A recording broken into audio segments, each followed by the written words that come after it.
Hello बच्चों, how are you? Fine. Okay, let's move. आज बच्चों हम पढ़ने जा रहे हैं कूलम्स लॉ।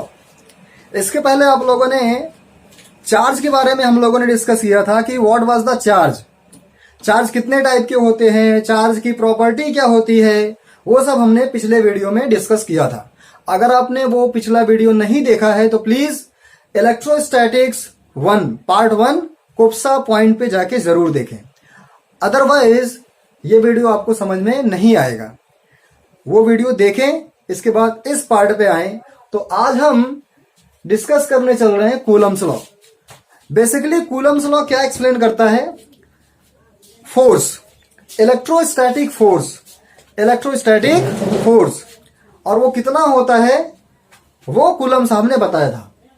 हमारे पास अगर दो चार्जेस हो, एक चार्ज हमने लिया Q1, एक चार्ज लिया Q2, तो जैसा हमने पिछले वीडियो में पढ़ा था कि भाई ये भी पॉजिटिव है, ये भी पॉजिटिव है, तो सेम सेम चार्ज में क्या होता है? दुश्मनी। क्या होता है? दुश्मनी।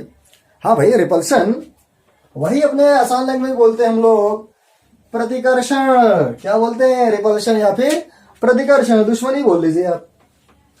तो जाहिर सी बात है, कूलम साहब ने सबसे पहले क्या किया, यहां पे एक चार्ज रखा Q2 और यहां पे एक चार्ज रखा Q1, इसको पकड़ लिया तो देखा क्या, ये भागा।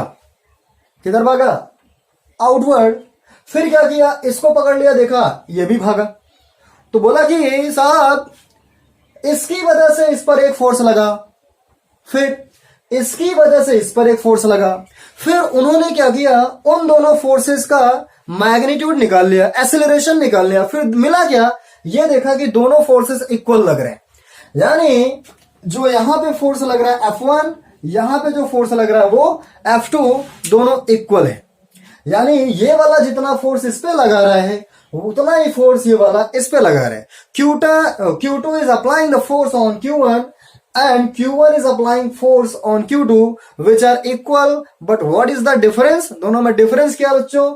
डिफरेंस ये है कि दोनों का डायरेक्शन कैसे है? अपोजिट। डायरेक्शन कैसे है? अपोजिट। दोनों का मैग्नीट्यूड तो इक्वल है लेकिन डायरेक्शन कैसा है बच्चों?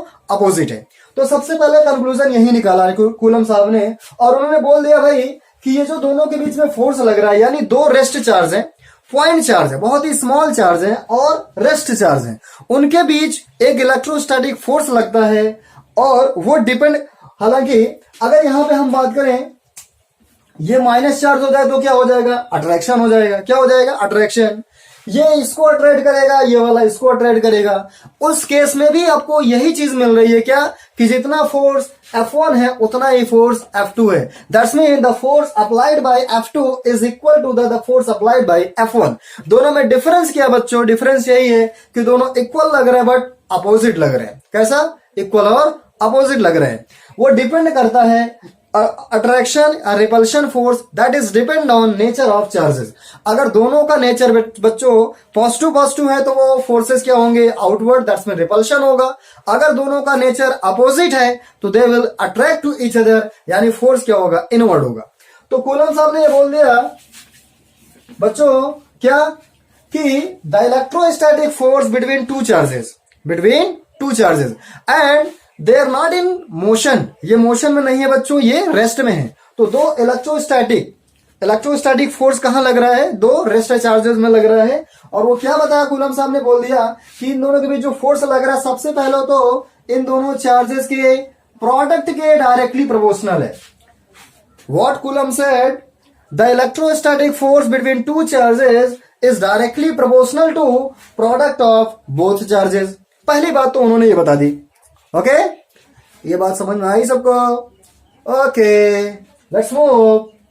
दूसरी बात उन्होंने ये देखी भाई कि एक बार चार्ज को यहां पे रखा, मान लिया हमने पॉइंट क्या है? A है, ये पॉइंट क्या है? B है, और यहां की जो डिस्टेंस है वो हमने ले लिया R। अभी क्या किया, देखा क्या, अगर इस चार्ज को हमने पॉइंट C पर रख दिया तो क्या फोर्स की वैल्यू वही रहेगी? No, force decreases with increasing distance. यानी दो चार्जेस को आप यहां रखें और यहां रखें तो फोर्स कहां ज्यादा लगेगा? जब चार्जेस बहुत ही क्लोजर होंगे, यानी जब डिस्टेंस कम होगा तो फोर्स ज्यादा लगेगा, जब डिस्टेंस ज्यादा होगा तो फोर्स कम लगेगा।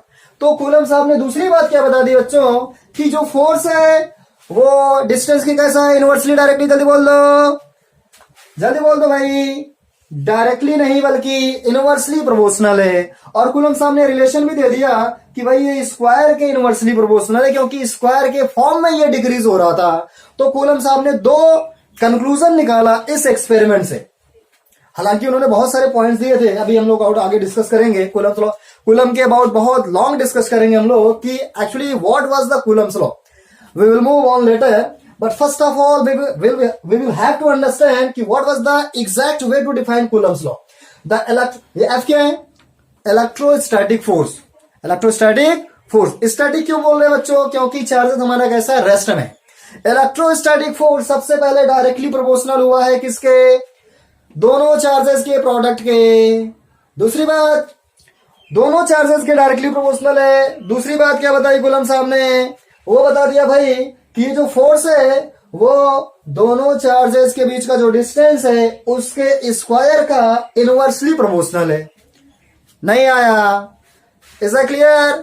सो हम लोगों ने स्टेटमेंट क्या निकाला? The electrostatic force between two charges is directly proportional to the product of both charges and inversely proportional to the square of distance. What was the R? बच्चों आर क्या था? डिस्टेंस था। तो हमने बोल दिया it is inversely proportional to the square of distance between two charges. That's it.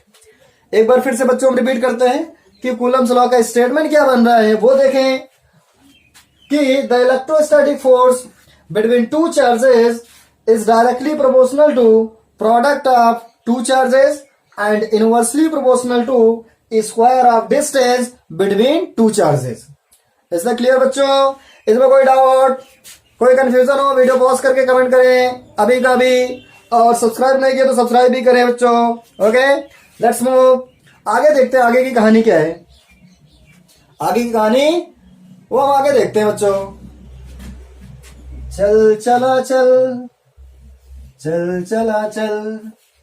तो इन दोनों इक्वेशन को हम मैच करते हैं बच्चों। दोनों को कंबाइन कर लेते, देखते क्या मिलता है। F proportional to Q1 Q2।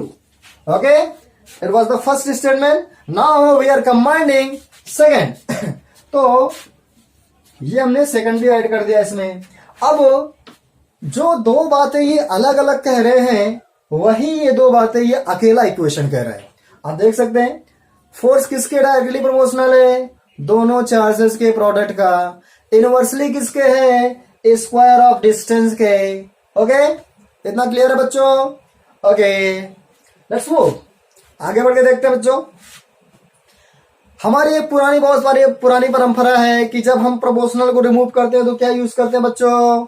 एक कांस्टेंट, एक कांस्टेंट, एक कांस्टेंट। तो हमने कांस्टेंट क्या लिया? के ले लिया, जिसकी वैल्यू आ गई Q1 Q2 upon R square.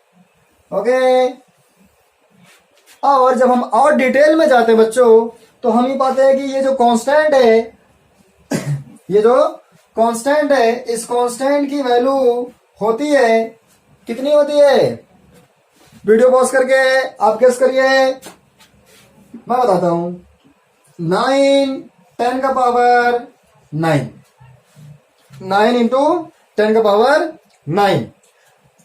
Okay, unit क्या हो जाएगी बच्चों? जल्दी बोल दो, यूनिट क्या हो जाएगी? Newton metre square upon coulomb का स्क्वायर। ओके, यहां से क्रॉस मल्टीप्लाई कर लिया और के की यूनिट हमने निकाल दिया। एक्चुअली जो के की रियल वैल्यू होती है हम उस पर भी डिस्कस करेंगे अभी। इतनी बात क्लियर है बच्चों कि भाई कूलम साहब ने क्या बताया कि जो इलेक्ट्रोस्टैटिक फोर्स होता है बच्चों वो क्या होता है? दोनों चार्जेस के प्रोडक्ट के डायरेक्टली प्रोपोर्शनल होता है। दूसरी बात उन्होंने क्या बता दी कि जो ये फोर्स होता है वो डिस्टेंस के इनवर्सली प्रोपोर्शनल होता है, square. It is inversely proportional to the square of distance. Okay, क्या ये कंप्लीट है? नहीं, नहीं बच्चों, ये कंप्लीट लॉ अभी नहीं है। क्यों? क्योंकि हमने जो लिखा है वो सिर्फ और सिर्फ मैग्नीट्यूड है। क्योंकि हमारे पास तो फोर्स है, और फोर्स क्या होता है? वेक्टर क्वांटिटी होता है। तो वेक्टर के पास मैग्नीट्यूड भी होगा बच्चों और डायरेक्शन भी होगा। Now we have discuss only magnitude, now we will see direction. अब हम डायरेक्शन देखते हैं। तो डायरेक्शन देखते बच्चों क्या होता है इसका, उसकी बात कर लेते थोड़ी सी। डायरेक्शन क्या अबाउट, डायरेक्शन क्या होता है इस फोर्स का? दोनों चार्जेस अगर हमने पॉजिटिव पॉजिटिव लिया है तो फोर्स का नेचर कैसा होगा? रिपल्शन का होगा। क्यों? क्योंकि दोनों चार्जेस सेम है भाई, दोनों चार्जेस का नेचर कैसा है? सेम है। अगर हमने अपोजिट चार्ज लिया है तो क्या होगा? अट्रैक्शन। क्यों? क्योंकि चार्जेस हमारे अपोजिट है। तो हमने एक चार्ज लिया यहाँ पे Q1 और यहां पे लिया हमने Q2। Q1 ने Q2 पे फोर्स लगाया, यानी Q2 पे जो फोर्स लग रहा है वो किसके थ्रू बच्चों? Q1 के थ्रू। तो हमने यहां पे लिख दिया force on two due to 1। Okay, अच्छा, इस Q2 पर जो फोर्स लगा क्या वो इतना है? यस। किधर है वो? आउटवर्ड है। किधर है बच्चों? आउटवर्ड है। क्यों आउटवर्ड है? क्योंकि बच्चों ये सेम चार्जेस है। सेम चार्जेस में कैसा फोर्स होता था? कैसा होता था? कैसा होता था? रिपल्शन का फोर्स होता था, जो कि आउटवर्ड होगा बच्चों, इसलिए हमने यहाँ पे आउटवर्ड दिखा दिया। ओके, Q1 ने फोर्स लगाया Q2 पर, कितना? F21। क्या इतना ही फोर्स Q2 Q1 पे लगा रहा है? हमने यही पढ़ा था, जितना फोर्स Q1 Q2 पे लगाएगा उतना ही फोर्स Q2 Q1 पे लगाएगा। यानी जो फोर्स होगा बच्चों F12 is equal to F21, दोनों का मैग्नीट्यूड क्या होगा? इक्वल होगा। जैसे यहां पे हम बात करें, ये क्या है? Force on two due to first. ऐसे यहां पर इधर लिखे तो हम क्या लिखेंगे? F12 force on first due to second. Is that clear बच्चों? दोनों का मैग्नीट्यूड इक्वल है, लेकिन दोनों में डिफरेंस मैंने क्या बताया था बच्चों? दोनों डायरेक्शन में अपोजिट है। दोनों डायरेक्शन में अपोजिट है, तो हमने यहां पे लिख दिया वेक्टर के फॉर्म में ऐसे।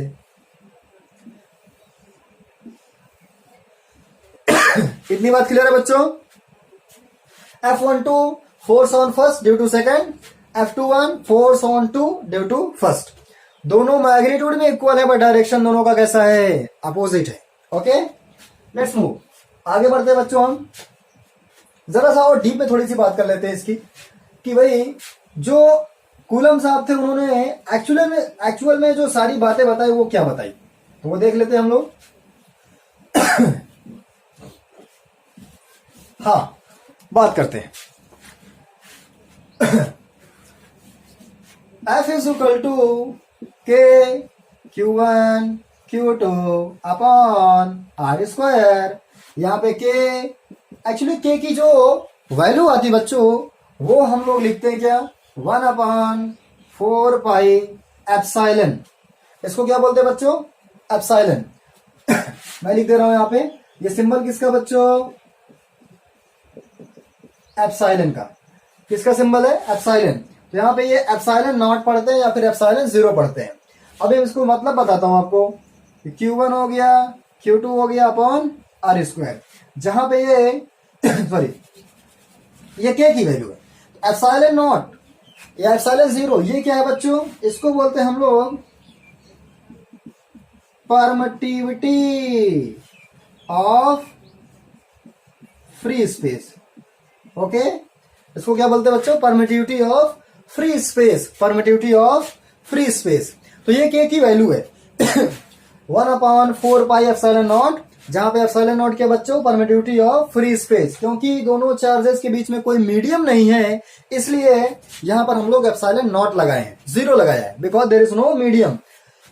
तो अगर हम ये पूरी वैल्यू यहां पे रखते हैं तो क्या मिल जाएगा हमारे पास? जो फॉर्मूला होगा ये आपने नोट कर लिया, आगे बढ़े। ओके, ये शाम मस्तानी मदहोश किए जाए। चलो बच्चों, तो F इज इक्वल टू, थोड़ा सा गुनगुना भी लिया करें, एंटरटेनमेंट होता रहे। तो K की वैल्यू क्या आई थी भाई? जल्दी बोल दें। 1 upon 4 pi epsilon naught Q1 Q2 upon R square. It was the force between two charges. और दोनों चार्जेस कैसे थे बच्चों? रेस्ट में थे।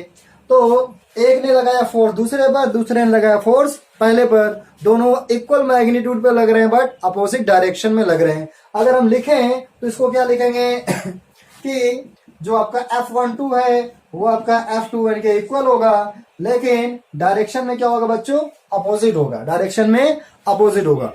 ये हमारा कूलम साहब का स्टेटमेंट है, कूलम साहब का फॉर्मूला है। तो डायरेक्शन किधर है वो हम देख लेते हैं। डायरेक्शन जाहिर सी बात है, ये डायरेक्शन देखें तो क्या ये लाइन दोनों चार्जेस को ज्वाइन कर रही है, ऑफ कोर्स, और इसी डायरेक्शन में फोर्स भी लग रहा है, यस। यानी ये जो फोर्स होता है उस लाइन में लगता है जिस लाइन से दोनों चार्जेस जुड़ते हैं। तो सिंपल सा बोलेंगे, the electrostatic force is directly proportional to product of charges and inversely proportional to square of distance between charges and the direction of this force. और इस फोर्स का डायरेक्शन किधर है बच्चों, the direction of this force is in the line by which they are joint. इस force का direction उस line में होता है जिसके थ्रू दोनों चार्जेस ज्वाइन होते हैं, चाहे वो आपके सेम चार्जेस हो बच्चों, चाहे वो अपोजिट चार्जेस हो। अगर अपोजिट चार्जेस है तो अट्रैक्शन होगा, और सेम चार्जेस है तो रिपल्शन होगा। That's it, simple. ओके, ये तो मैग्नीट्यूड है। अब हम इसको वेक्टर फॉर्म में लिख के बात करते हैं। कभी कभी आता है एग्जाम में कि right Coulomb's law in vector form, right Coulomb's law in vector form. तो हम इसको बच्चों लिख के देखते हैं कूलम्स लॉ को वेक्टर फॉर्म में। कैसे फॉर्म में, वेक्टर फॉर्म में। तो हमने लिखा F is equal to 1/4πε0 Q1 Q2 upon R square. Okay, जरा सा हम बात करते हैं यहाँ पे कार्टेशियन कोऑर्डिनेट की। सपोज हमारे पास एक कोऑर्डिनेट सिस्टम है और यहाँ पे एक चार्ज रखा हुआ है Q1 और यहाँ पे चार्ज रखा हुआ है Q2। सपोज जो ओरिजिन से इसका जो पोजीशन वेक्टर है वो है R1 और इसका जो पोजीशन वेक्टर है वो आपका है R2।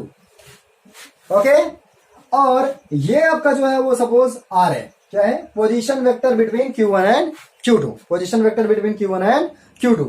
तो अगर हम बात करें इस पर फोर्स की, तो आप देखें Q1 पे फोर्स कितना लगा, वो हमने क्या लिखा था, आउटवर्ड, जो कि कितना होगा F12, force on first due to second, force on first due to second, ये आपका आउटवर्ड लगा। सिमिलरली अगर हम यहां पे बात करें तो ये क्या होगा, F21, force on two due to second. Okay, let's move, आगे देखते हैं क्या होता है। तो अगर हम देखें F12 की वैल्यू, F12 की वैल्यू देखें तो इसको वेक्टर फॉर्म में क्या लिखेंगे बच्चों, F वेक्टर 12, इसको क्या पढ़ेंगे, force on first due to second, force on first due to second. वो देखते हैं बच्चों, is equal to, it's a constant, इसको वैसे ही जरा भी इसको टच नहीं करेंगे। Q1 स्केलर है, Q2 भी स्केलर है अपॉन R स्क्वायर। आप इसको कैसे लिख सकते हैं, देखिए यहां आप लिख सकते हैं R कैप और 12, R12, this is unit vector which is towards from 2 to 1, क्योंकि जो F12 उसका डायरेक्शन किधर है, 2 से 1 की तरफ है, 2 से 1 की तरफ है। अगर हम बात करें तो यूनिट वेक्टर की वैल्यू कितनी होती है बच्चों, यूनिट वेक्टर की वैल्यू क्या होती है, vector R upon its magnitude. ये आपने पढ़ा होगा फर्स्ट ईयर में, 11th में ये है कि unit vector is equal to vector upon its magnitude. Okay, आगे देखते हैं बच्चों, ये हमने निकाला 1 2, position vector between first and second. तो वो उसकी वैल्यू क्या हो जाएगी, उसकी वैल्यू हो जाएगी आपकी, क्या हो जाएगा, R1 vector minus R2 vector upon R1 minus R2 का magnitude. Okay, this is what R1 vector from origin, R2 vector from origin, and this is magnitude of R1 minus R2। तो यहां पे पुट करते हैं हम लोग। तो जब पुट करेंगे वैल्यू तो क्या मिलेगा वो देखते हैं। लेट्स मूव कि what is the Coulomb's law in vector form. F12 is equal to 1 upon 4 pi epsilon naught Q1 Q2 upon. Okay. R square. R क्या है? मैग्नीट्यूड है. What is magnitude? तो हम मैग्नीट्यूड को ऐसे भी लिख सकते हैं बच्चों, क्या? आर स्क्वायर, कुछ इस तरीके से. ओके, आर स्क्वायर की वैल्यू क्या हो सकती है? R1 minus R2. R1 minus R2 हो सकती है. यानी यार आर जो वेक्टर हमारा है उसको हम क्या लिख सकते हैं? R1 माइनस R2 का होल स्क्वायर लिख सकते हैं. इनटू हमने यहाँ पे क्या लिखा था? Unit vector R12. Unit vector R12 जिसकी वैल्यू हमने यहां से निकाली है कि what was the value of unit vector R12. So you can put, after putting R12 what you get, हम लोग पुट करते हैं तो मिलेगा आपको R1 vector minus R2 vector upon इसका मैग्नीट्यूड, यानी R1 माइनस R2. ओके, तो दिस वन ये दोनों मल्टीप्लाई हो जाएंगे और मल्टीप्लाई होने के बाद आपके पास फाइनली क्या मिल रहा है वो देखते हैं. What we are getting finally, F12 is equal to 1 upon 4 pi epsilon naught Q1 Q2 और हो गया आपका R1 vector minus R2 vector upon R1 minus R2 का whole cube. Okay, so this is the value of R12. And बच्चों R12 क्या था? Force on first due to second. Force on first due to second. Similarly you can find F21. तो F21 की value क्या हो जाएगी? एकदम इसी तरीके से ये भी लिख लेंगे हम लोग. सिमिलरली करके लिख सकते हैं. वीडियो पॉज करें और पॉज करके खुद से ट्राई करें बच्चों इसको कि how you can find F21 कैसे फाइंड करेंगे बच्चों? F21 जल्दी बोलो answer. 1 upon 4 pi epsilon naught Q1 into Q2 bracket में यहां पे क्या था? R12. Now we are finding what? F21. तो यहां पे क्या हो जाएगा बच्चों? जल्दी बोलो R2 minus R1 vector. Okay, upon similarly यहां पे हो गया R2 माइनस R1 का होल क्यूब. ओके, ये हमारा फाइनल इक्वेशन हो गया. कूलम साहब का final equation which is in vector form. तो कूलम लॉ आपको समझ में आया बच्चों? ये अच्छे से एक बार अच्छे से ट्राई करें, इसमें घबराने की कोई दिक्कत नहीं है. कोई भी हेजिटेशन एक बार देख लें, नोट कर लिया आप लोगों ने, वीडियो पॉज करके नोट कर लें अच्छे से. आगे देखते हैं. आगे अगर हम बात करें तो हमने क्या पढ़ा था? जो F12 है वो F21 के कैसा है? इक्वल है बट अपोजिट है. मैग्नीट्यूड में इक्वल है बट डायरेक्शन में कैसा बच्चों? वो अपोजिट है. डायरेक्शन में अपोजिट है. ओके, तो हम देखते हैं प्रॉपर्टीज ऑफ कूलम्बियन फोर्स. ये जो इलेक्ट्रोस्टैटिक फोर्स है उसकी थोड़ी सी प्रॉपर्टी देखते हैं. तो प्रॉपर्टी क्या है चेक करते हैं. What is the property of Coulombian force?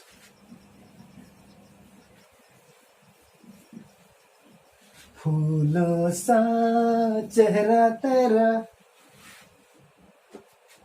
Okay,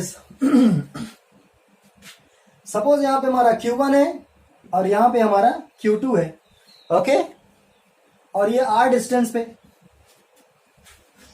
अगर हम बात करें तो क्या Q1 Q2 पे फोर्स अप्लाई कर रहा है? यस, Q1 ने Q2 पे फोर्स अप्लाई किया जो कि कितना हुआ? हमने लिख दिया F21. Force on second due to first. Okay, क्या Q2 Q1 फोर्स पर अप्लाई कर रहा है? सिमिलरली यहां पर हो गया आपका F12.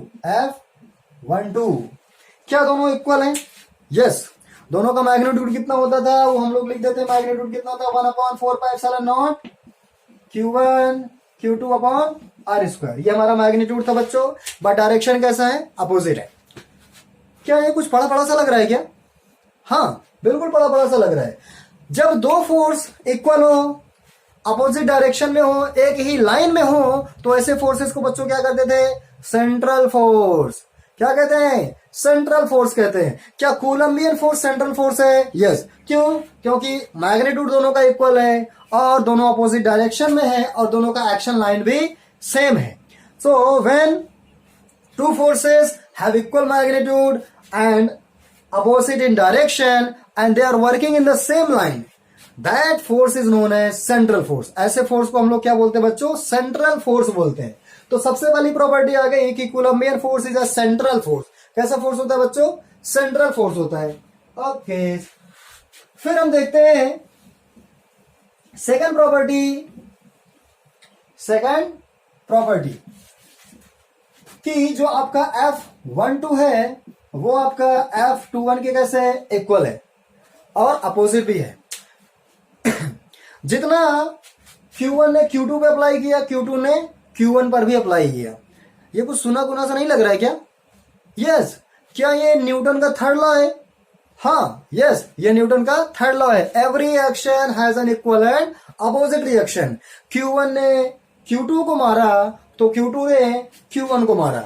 दोनों इक्वल फोर्स लगा रहे हैं और अपोजिट डायरेक्शन में लगा रहे हैं. इसका मतलब Coulombian force is following Newton third law. ये न्यूटन थर्ड लॉ को फॉलो करता है, ओबे करता है. तो ये आपके दो मोस्ट इंपॉर्टेंट प्रॉपर्टीज है बच्चों, इसको नोट कर लीजिए, वेरी इंपॉर्टेंट. अब हम थोड़ी सी बात करते हैं कि कूलम्बियन फोर्स और डीप में जाके अच्छे से.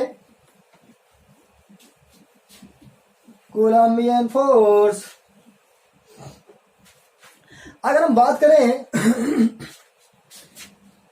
एक दो एग्जांपल लेके आपको समझाते हैं कि हम लोग कैसे कूलम फोर्स निकाल सकते हैं, कूलम्बियन फोर्स निकाल सकते हैं. फॉर एग्जांपल, अच्छा उससे पहले एक चीज मैं आपको और बताना चाहूंगा कि suppose F is equal to G(m1 m2 upon r square) और F is equal to K Q1 Q2 upon r square. इसको हमने क्या पढ़ा था बच्चों? Newton's law of gravitation. और ये हमारा क्या है? कूलम्बियन फोर्स है या कूलम्स लॉ ऑफ इलेक्ट्रोस्टैटिक. क्या दोनों में सिमिलरिटीज है? Yes, there is so many similarities. जैसे आप यहां पे देखें तो ये जो फोर्स है, ग्रेविटेशनल फोर्स है, वो मासेस के डायरेक्टली प्रोपोर्शनल है प्रोडक्ट वाले में. और वैसे यहां पर इलेक्ट्रोस्टैटिक जो फोर्स है वो चार्जेस के प्रोडक्ट के डायरेक्टली प्रोपोर्शनल है. पहली similarity.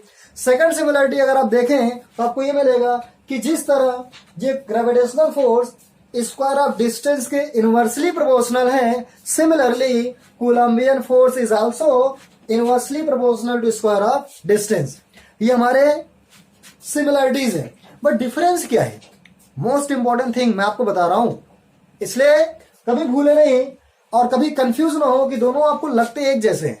Both are similar like that, but there is a lot of difference between Coulombian force and Newton's law of gravitation.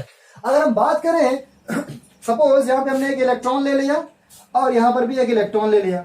इसका मास है m1, इसका भी मास है m1. तो अगर हम बात करें यहाँ पे जो ग्रेविटेशनल फोर्स आएगा वो आ गया m1 इंटू m1 और इलेक्ट्रोस्टैटिक जो फोर्स आएगा वो क्या आएगा? E इंटू ई. डिस्टेंस हमने आर ले लिया.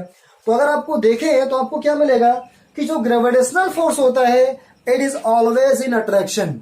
ग्रेविटेशनल फोर्स हमेशा अट्रैक्शन का होता है.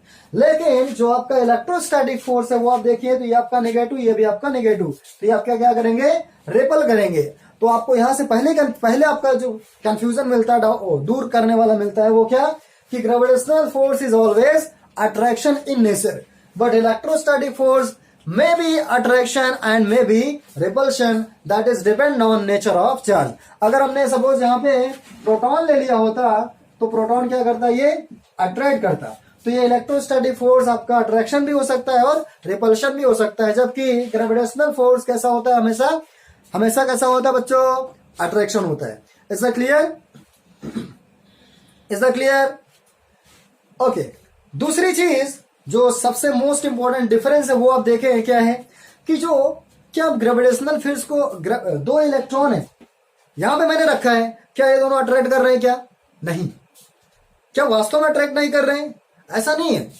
ये दोनों अट्रैक्शन कर रहे हैं ड्यू टू ग्रेविटेशनल फोर्स. लेकिन क्योंकि इनकी मासेस इतना कम है इसलिए हम लोग इनको फील नहीं कर पा रहे हैं. यानी ग्रेविटेशनल फोर्स इतना कम होता है कि हम डेली लाइफ में इसको फील नहीं कर पाते हैं.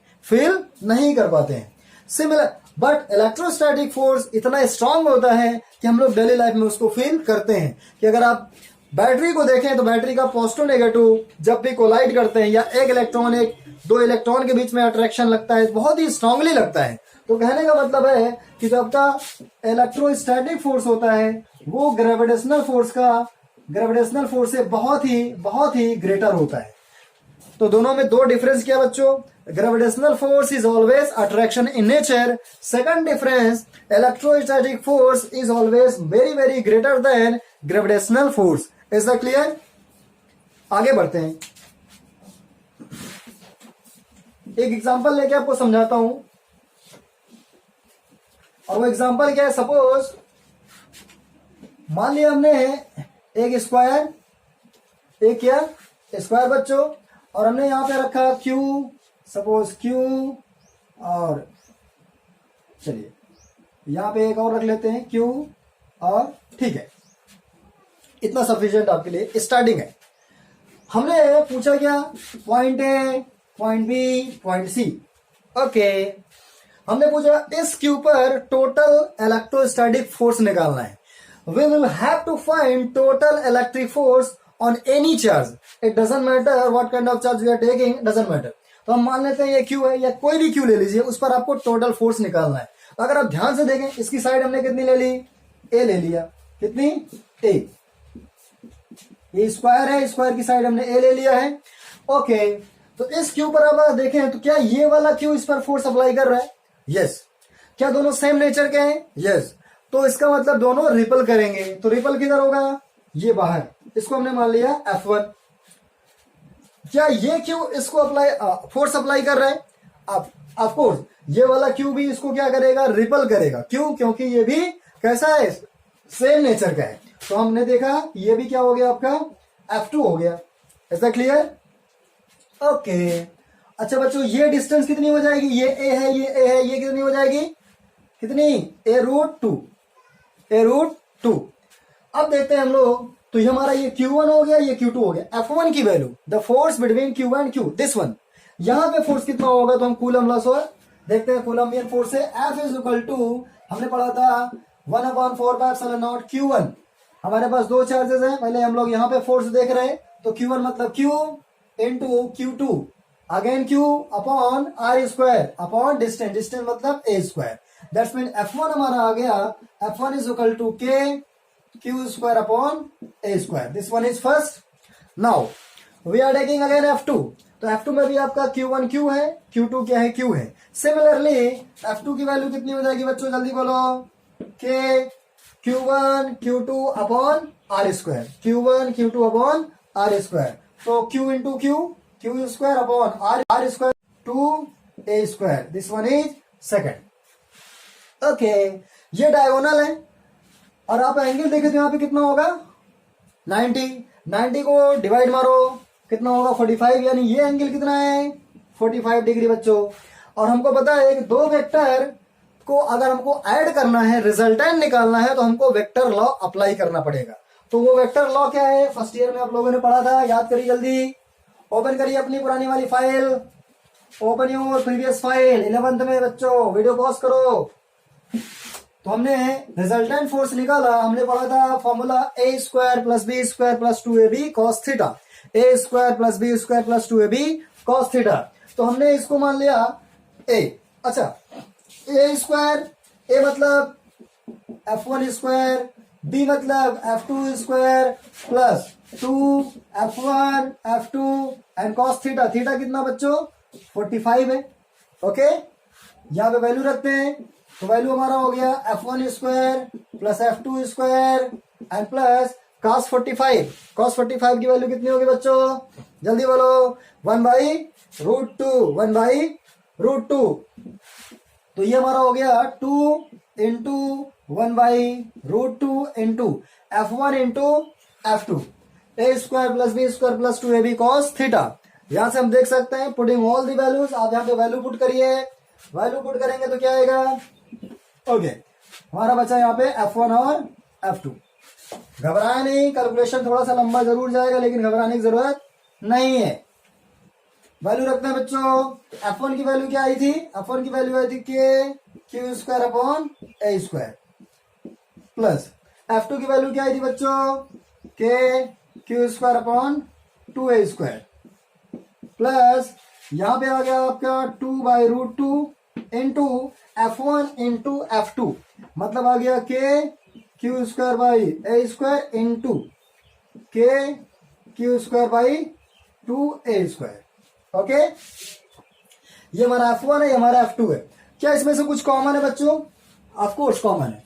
अगर आप देखें Q square by a square, Q square by a square, Q square by a square, और इसका होल स्क्वायर भी है, तो क्यू पावर 4 अपॉन ए पावर 4, क्यू पावर 4 अपॉन ए पावर 4, क्यू पावर 4 अपॉन ए पावर 4, सब में से कॉमन हो गया। के स्क्वायर के स्क्वायर के स्क्वायर, सब जगह से वो भी कॉमन हो गया बच्चों। तो फाइनली हम लिख रहे हैं क्या, के स्क्वायर क्यू पावर 4 अपॉन ए पावर 4, ये कॉमन हो गया बच्चों। तो यहां पे क्या बचा 1 प्लस, यहां पे क्या बचा बच्चों 1/2 प्लस, यहां पे क्या बचा बच्चों, यहां पे आपका बचा देखिए, तो ये 2 और 2 कैंसिल हो गया आपका, तो आपका बचा सिर्फ और सिर्फ क्या बचा 1/√2। ओके, कुछ गड़बड़ करिए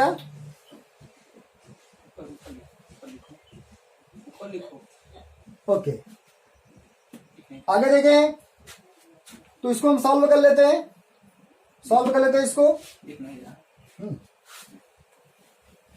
इसको हम सॉल्व करते हैं। तो सॉल्व करने के बाद क्या मिलेगा बच्चों वो देखते हैं।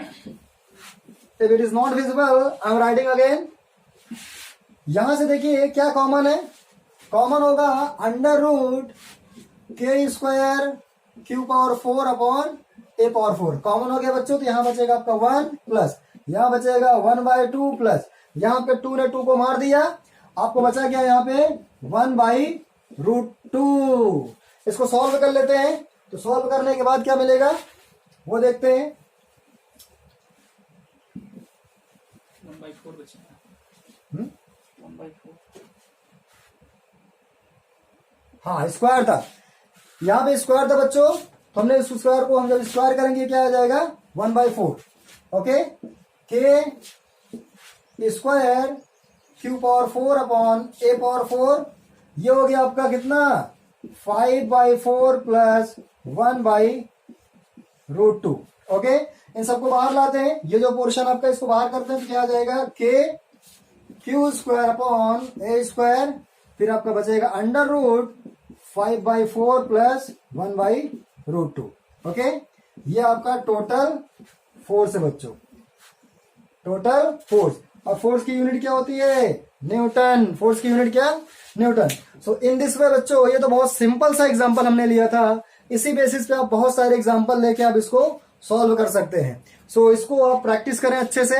कूलम्स लॉ बहुत डिफिकल्ट नहीं है, इजी है, but you have to practice it. और अगर आपको ये वीडियो अच्छा लगा हो तो मेरे चैनल को सब्सक्राइब करें, शेयर करें। Okay, if you any doubt then you can comment. Okay, thank you.